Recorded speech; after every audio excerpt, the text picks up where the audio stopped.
As American as apple pie, the old-fashioned hamburger is going through some design changes, thanks in part to the worst recession since the 1930s. Greg Cook is head chef at the BLT Mirage in Las Vegas. I think with the economy the way it is now, honestly, I think there's more room for profit in a burger restaurant than there is in a steakhouse right now. I think that the general public, I think you can always afford to have a burger.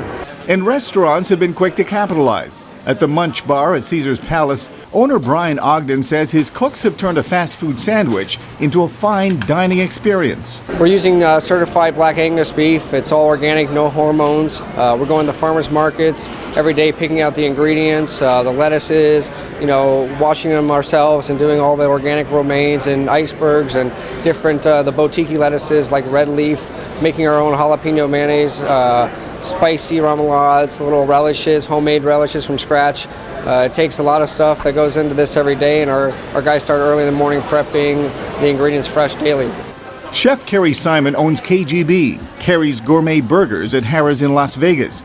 He won a popular cooking competition on TV called Iron Chef, and he says his work on designing the perfect hamburger has helped to expand his business. I did Iron Chef, and it was a main ingredient on Iron Chef, so I did the ultimate hamburger.